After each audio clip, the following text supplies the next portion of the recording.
The words asma, no puedo respirar, or asthma, I can't breathe, were stenciled on a sign at Tijuana's first, and so far only, Black Lives Matter protest back in June. They were some of the last words a Haitian migrant called out before dying in police custody in Tijuana in January.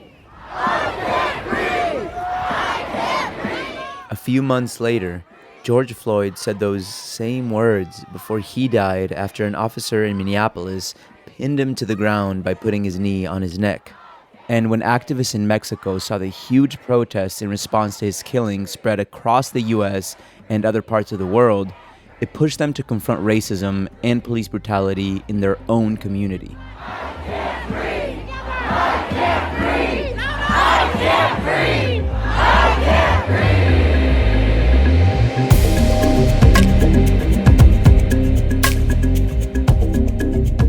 In many ways, Mexico is way behind the US and other parts of the world when it comes to racial justice.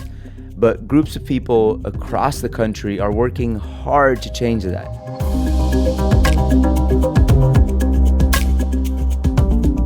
From PRX and KPBS, this is Port of Entry. I'm Alan Lilienthal, and every other week, we tell stories about our lives here at the U.S. Mexico border. Today, we launch a series on politics and race with a story about how the Black Lives Matter movement is crossing the border. It's a story about the intersection of migrant rights and black rights and some of the people who are birthing the Black Lives Matter movement in Tijuana as we speak.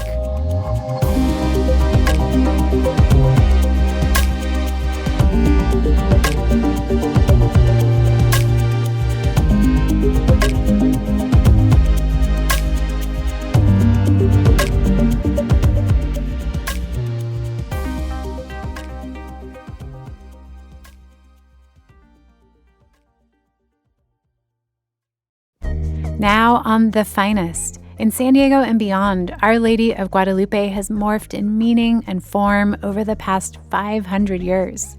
She can be a source of comfort. She can be a source of pain. Her power comes because she has all of these different facets to her. Listen now wherever you get your podcasts.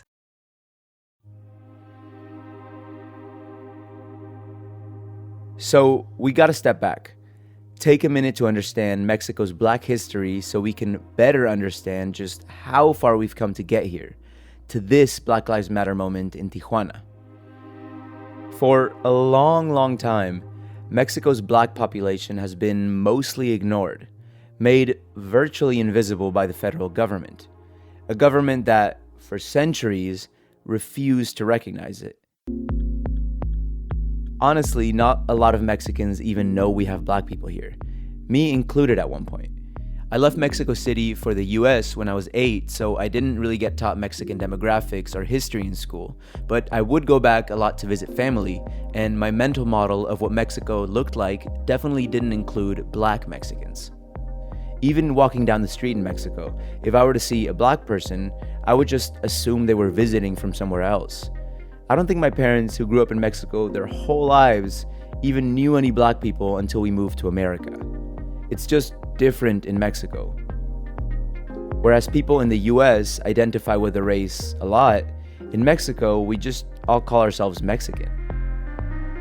There are distinctions we make, like güero and morenita, but even though those are direct comments on skin tone, it's normalized.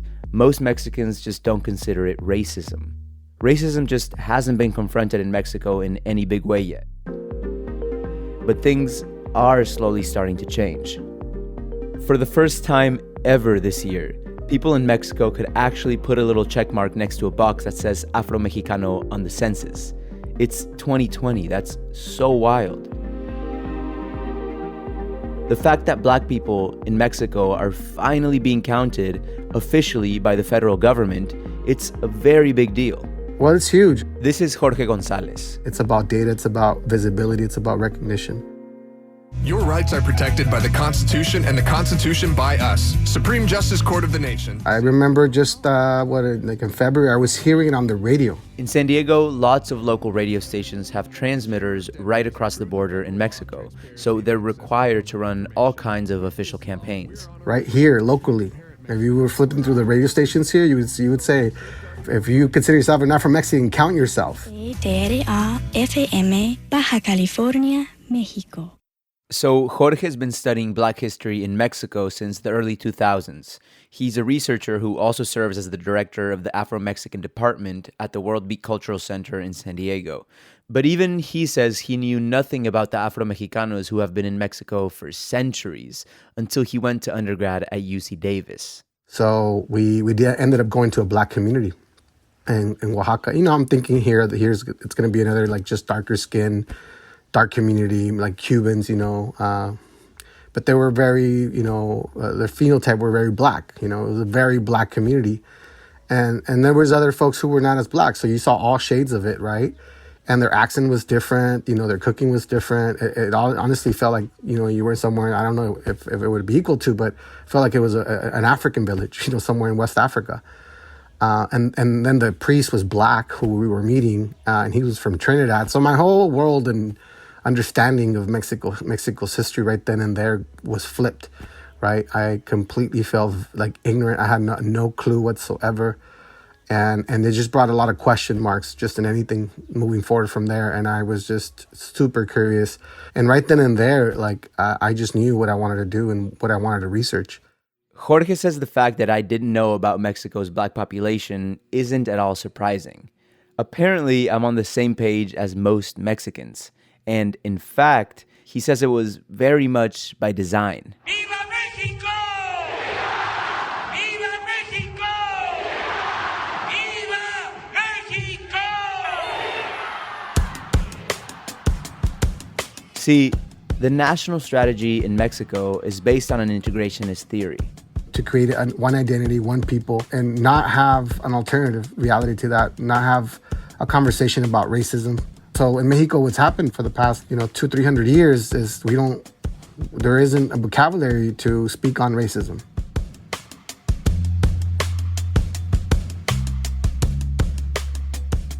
For decades, the Mexican federal government has essentially pushed everyone who lives in Mexico to just see themselves purely as Mexicans, urging everyone to consider themselves mestizo, or mixed blood, with European and indigenous roots. It was a movement to bring the country together, to unify us under one umbrella, and it mostly worked. I think the majority of Mexicans do, and they just don't know, right? They fall under just I'm Mexican category. And it has to do with a lot of the fact that history hasn't been told correctly. Honestly, if you ask Mexicans if we think racism is a problem in Mexico, a lot of us will say no. Instead, the conversation almost always turns to class as a social problem somehow disconnected from race and discrimination.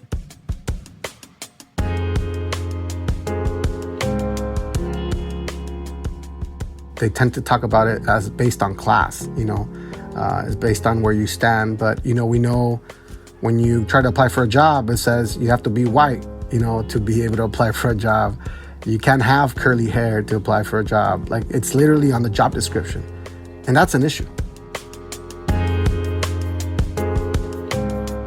It is an issue. You can actually advertise a job in Mexico and tell the applicants that they cannot have curly hair.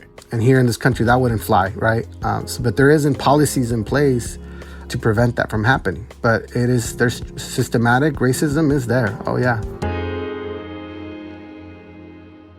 So Black people have been in Mexico since the very beginning. Many of the earliest Black settlers were brought over in the 1500s as slaves by Spanish conquistadores. And right away, the Black and indigenous populations of Mexico got along. When I talk about Black Mexicans, it's really Black and indigenous. The Black population there have been mixing with the indigenous population since the beginnings, right? By the early 1800s, slavery was abolished in Mexico, but it took a while for the laws to actually stick. It wasn't until 1829 when President Vicente Guerrero, an indigenous Afro-Mexicano himself, started seriously enforcing anti-slavery laws. When slavery was abolished in the U.S., some Black people did flee to Mexico looking for a better life, growing the Black population a little bit. An unofficial survey in 2015 showed a Black population of 1.4 million, or 1.2% of the Mexican population. This year's census will have a better count of the country's Afro-Mexicano population, but it's been delayed by the pandemic, so we won't have those numbers for a while. The majority of Black people in Mexico live in Costa Chica, a coastal area of Guerrero, but Veracruz, Mexico City, and now Tijuana and Mexicali have some pockets of Black Mexicans too.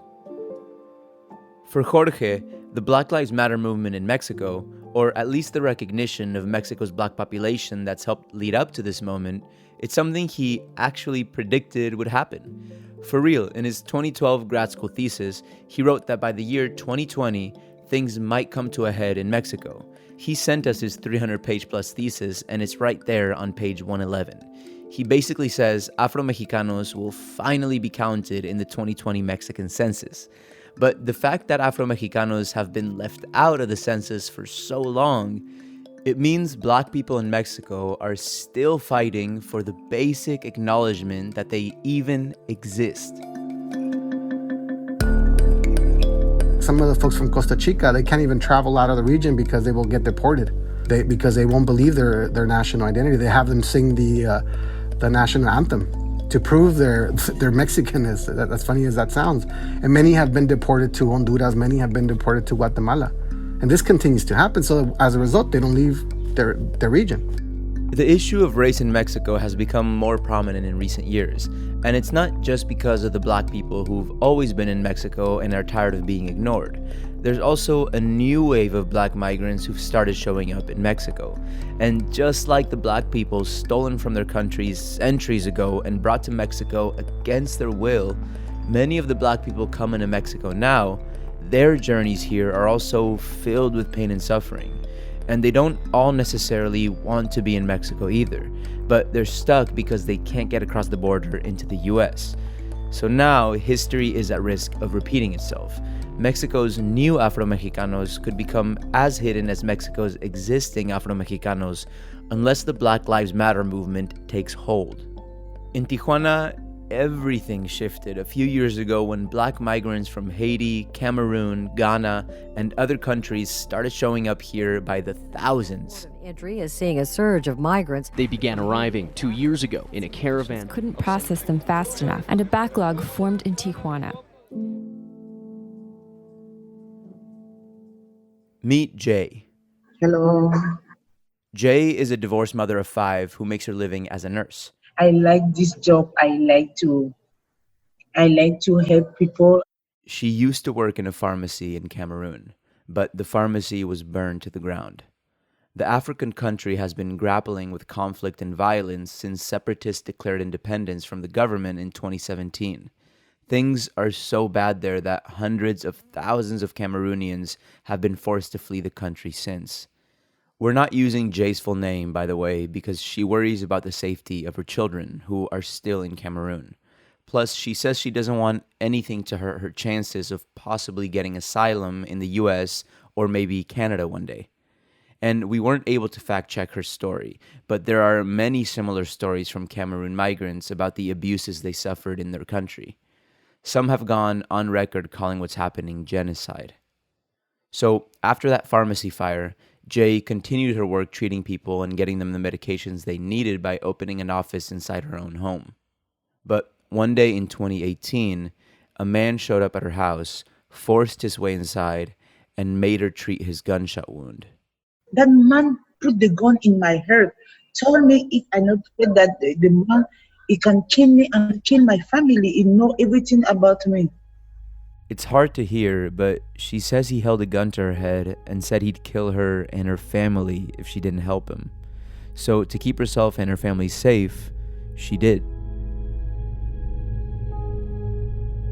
And from there, her life was thrown into complete chaos. This is where Jay's story gets really devastating. We talk about sexual assault and abuse, so this is a heads up in case you need it.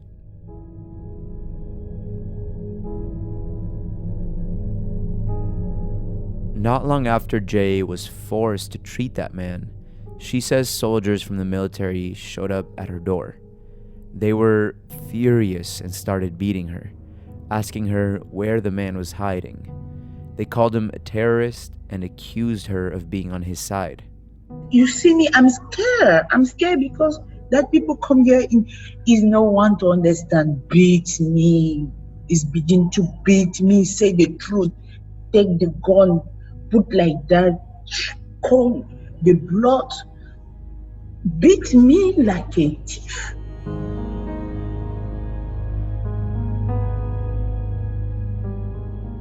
Jay says she was forced into a truck and taken to a house that had been made into a makeshift prison.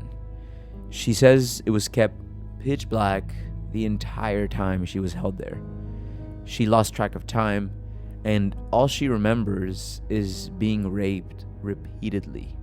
Come, begin to rape me, maybe 2 people. After 2 people, I'm see 3. After 3, I'm see 4. I'm here like that. Like that to the military, please, can you shoot me? I want to die. I need you shoot me. Because I don't know what I don't do. Why do you treat me like that?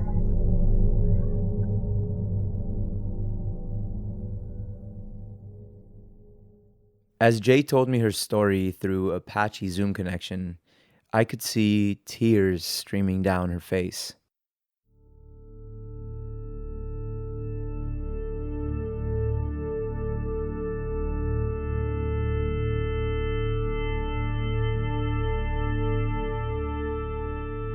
With the help of a stranger, Jay eventually escaped, and that's when she decided to head to the U.S. to apply for refugee status.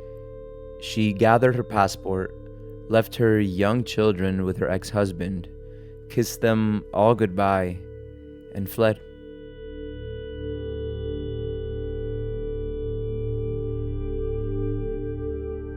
Jay flew to Ecuador, a country that doesn't require a tourist visa for people from Cameroon. Then she started her long journey to the U.S. She walked and took buses through Colombia, the Panama jungle, through Central America, and then into Chiapas, Mexico. She ended up settling down in Tapachula, Mexico, a city just north of the Guatemalan border. It was 2019 and she stayed for about 8 months. She thought maybe she'd stay for good. But before too long, she realized she had to move on. She had a job at a restaurant, but her boss fired her when customers started complaining, saying they didn't want to eat with a black person in the room. You tell me I'm sorry. I do my best, but there's no one the black people. No work. No work.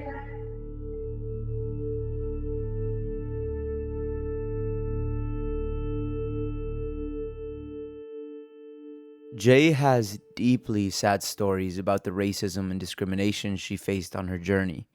When she left Tapachula, she made her way through parts of southern and central Mexico.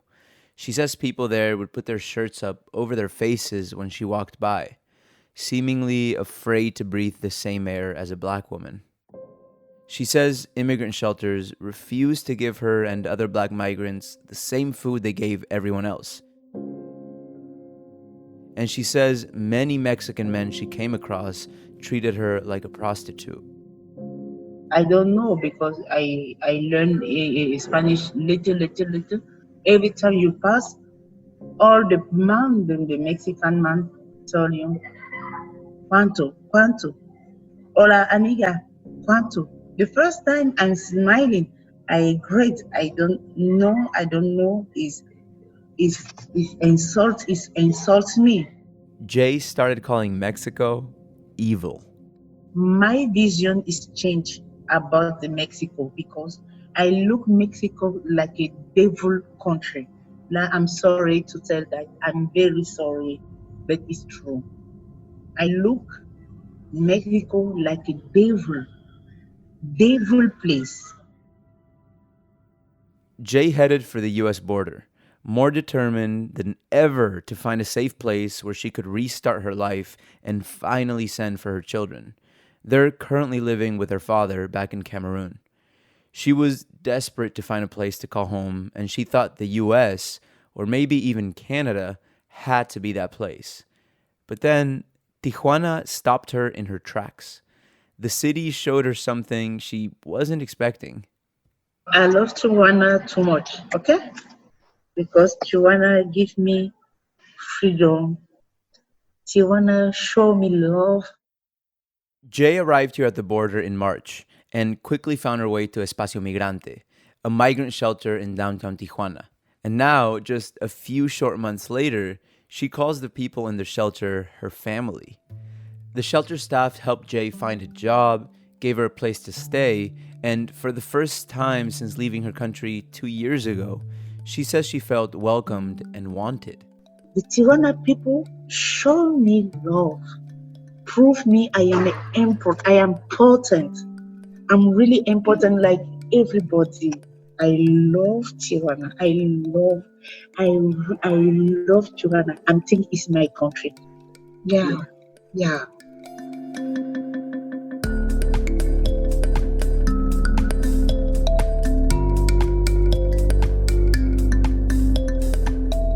Tijuana has a long history of welcoming waves of migrants. We're a border town. It's literally how we got built. And yeah, the city is a lot more progressive when it comes to race, especially when compared to more traditional parts of Mexico.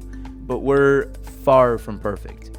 In fact, some of our issues were laid bare a few years ago when a different wave of migrants started showing up at our border. Protesters in Tijuana sent a clear message to the Central American migrant caravan on Sunday. We don't want you here. Mexico! Mexico! Mexico!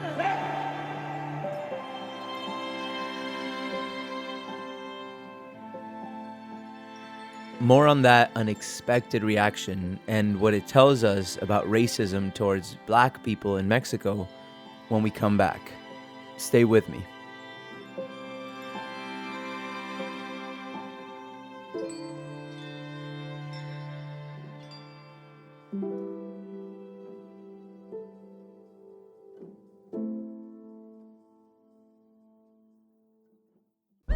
Now on The Finest, we examine an icon. Our Lady of Guadalupe has been a powerful symbol for 500 years, and artists have reimagined her as a source of resilience and pride.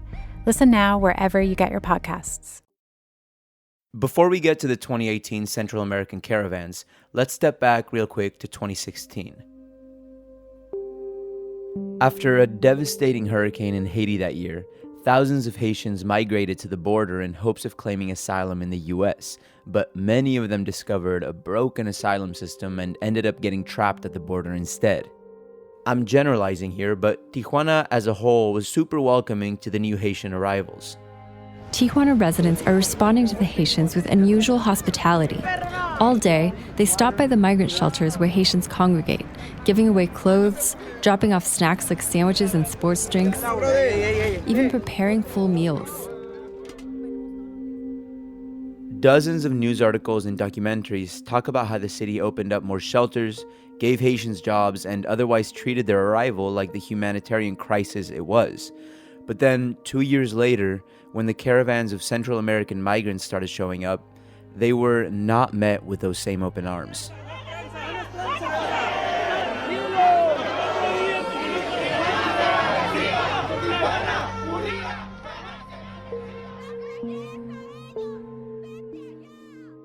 I was honestly completely shocked and very disappointed by those very angry, public, loud reactions to the caravans. People across Tijuana were complaining about the migrants, calling them criminals, saying it was an invasion, and otherwise treating the Central American migrants like they didn't belong. A migrants' rights activist told me a big part of the problem was that the U.S. had tightened its asylum system under the Trump administration. So when it became clear that most migrants were in Tijuana for good, rather than just passing through, something changed. It's like something broke. And that anti-immigrant sentiment that came with the caravans, it started trickling down and impacting the Haitian migrants too. Good afternoon. I am Dennis. I'm from Haiti. I was born in Haiti. The growth of my family is going up in Haiti. When I talked to Jean-Denis Louis, he was sitting on his bed in his apartment in Tijuana. His 10-month-old baby girl was busy climbing all over him as we spoke. In Haiti, Dennis made life as a traditional dance instructor and performer, and his wife ran a restaurant in the city. Life was hard, but okay. But sustaining their okay life eventually got too hard. Haiti was still reeling from the magnitude 7.0 earthquake that struck in 2010. So when Hurricane Matthew hit in 2016, it was just totally devastating.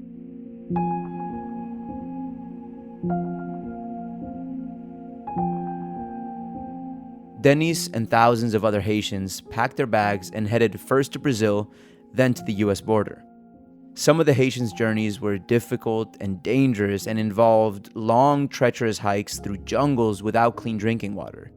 But Dennis was lucky to have enough money to fly directly from Haiti to Tijuana. He planned to declare asylum in the U.S., but when he got to the border, everyone he talked to told him he'd be detained and deported if he tried. I choose Mexico because I don't want prison. I'm stay here. Dennis instead got a permit that allowed him to work and live in Mexico. His wife came a few years later, and when they had a baby, all three of them got permanent residency here. Dennis says Tijuana has been mostly good to him, but he has had his share of struggles. At one of his first jobs in the city, his boss refused to pay him his full salary, knowing full well he'd have a hard time as a migrant taking any legal recourse against him. And recently, his classmates at a local university cut him out of a group project, and he ended up not getting the credit he deserved. He says he's often made aware of his status as a second-class citizen in Mexico through lots of microaggressions that add up over time. Dennis says racism and discrimination are in Tijuana and everywhere in Mexico. But the worst part, he says, is that most Mexicans just won't admit it. México no quiere enfrentar su racismo. Aquí en México hay un racismo más peligroso que todo el mundo, porque son algo escondidas, son algo que está abajo de la mesa. Es así. What's his name? George Floyd! What's his name? George Floyd! What's his name? George Floyd!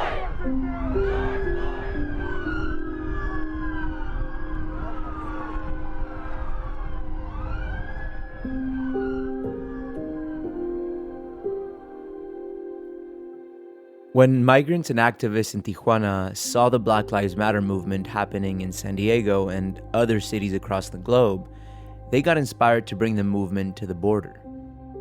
Activists in Tijuana actually worked with Black Lives Matter leaders in San Diego to make it happen.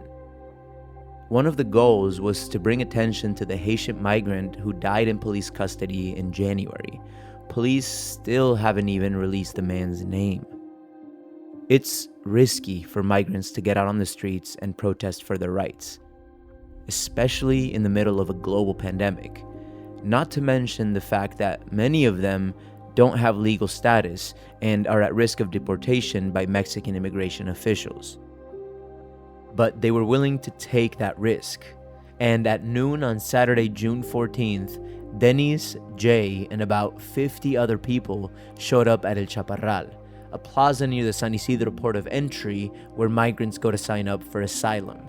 From there, they marched to Plaza Santa Cecilia, the same plaza where the Haitian migrant died in police custody earlier this year.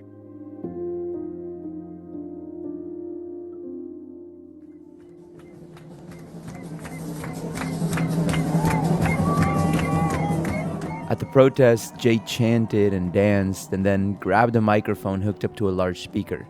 She wanted to share her story because, like Dennis, she says not enough people are talking about Mexico's racism problem. I do it. I'm there. Yes, of course.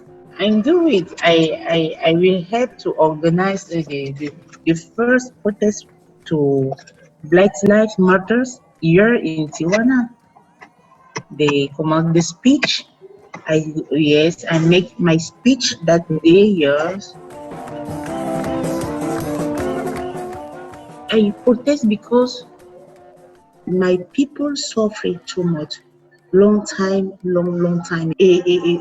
want to stop it, okay? We want to say enough is enough.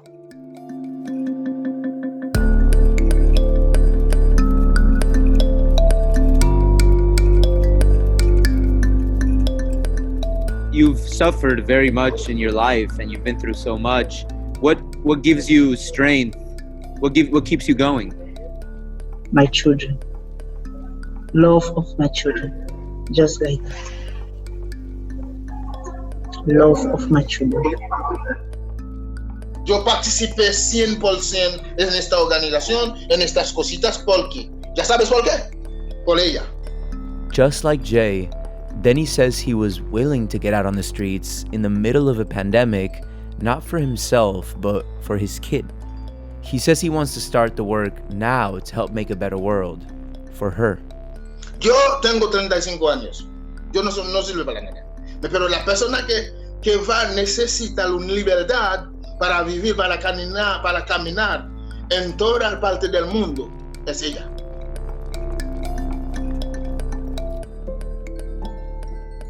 No es un trabajo que vamos a tener resultado hoy un día. Es un trabajo que tenemos que hacer paso a paso, ¿no? Es así. Mi experiencia es que lo demás, las personas que están haciendo racismo, cambien y se respetan. Nada más. Siempre, eso, siempre.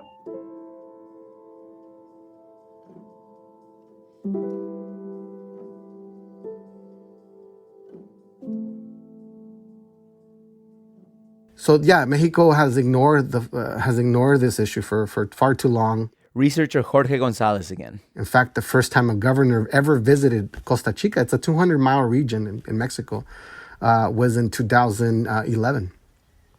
And the first time a president ever visited the region to recognize the Black population, or just visited the region, was actually this year.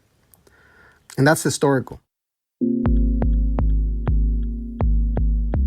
Before the pandemic hit, Jorge was scheduled to give a talk about Afro-Mexicanos at the downtown San Diego Public Library. It got canceled, but he ended up doing an online talk later. Jorge, can you hear me? Yes. Oh, great. There we go. Thanks for the introduction, Makeda. Much love to everybody who's tuned in. In it, he walked people through the Black history of Mexico and ended by telling the dozens of people who attended virtually about just how far the country has come in order to get to this point, where Black Lives Matter protests are spreading to Tijuana, Mexico City, and other parts of the country. But he also reminded listeners of just how far the country still has to go. And we're just seeing the beginnings of a constitutional reform that took, almost 300 years for it to arrive to where we're at now. Because we know, as the presentation will show, the Blackness and African presence in Mexico has been here since its beginnings. So, like I said... The pandemic means that the Black rights movement isn't as visible in Mexico as it might be without the threat of the virus hanging in the air. But Jorge says there are more conversations about race happening in Mexico now than ever before, and a lot of it is happening online. So it's a new day, I guess, for Mexico to really understand that our makeup is not just indigenous and European, but it's also heavily Black.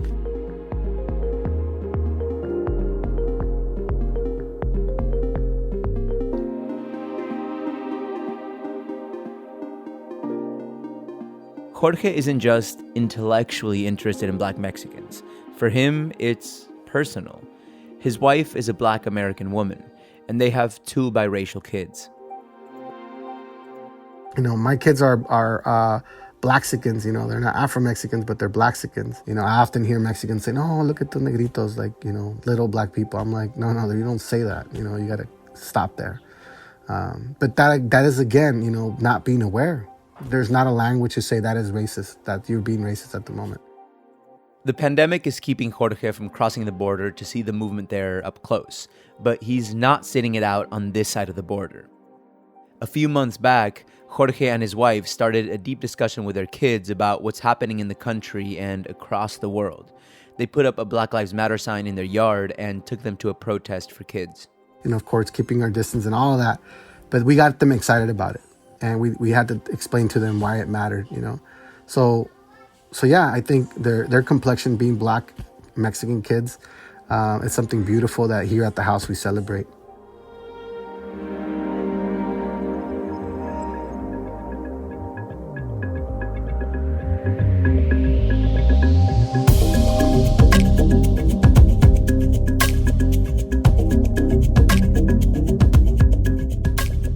To get involved with the Black Lives Matter movement in Tijuana, connect with the Espacio Migrante page on Facebook or go to espaciomigrante.org.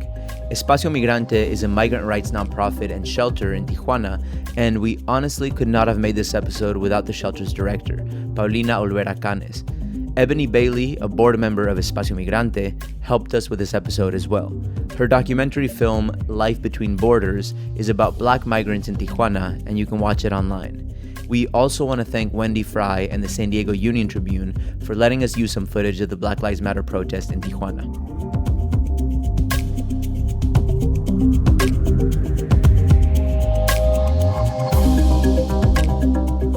Next time on the podcast. Something I really like about voting in Mexico is that it is on a weekend when a lot of people can go. It's hard for me to understand why here in America people have to take time off or earn less money that day to go and vote. A story about people who can vote on both sides of the U.S Mexico border and what they're doing with their votes this year.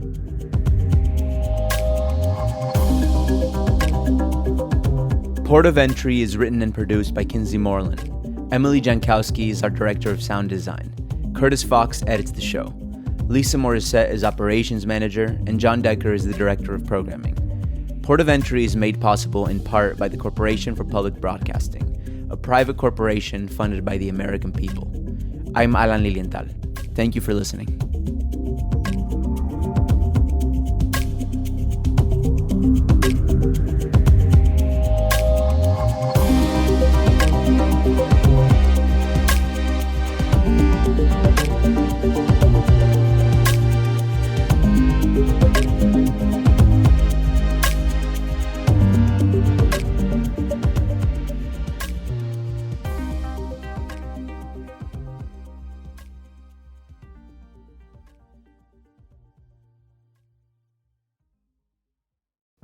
Now on The Finest, we examine an icon. Our Lady of Guadalupe has been a powerful symbol for 500 years, and artists have reimagined her as a source of resilience and pride. Listen now wherever you get your podcasts.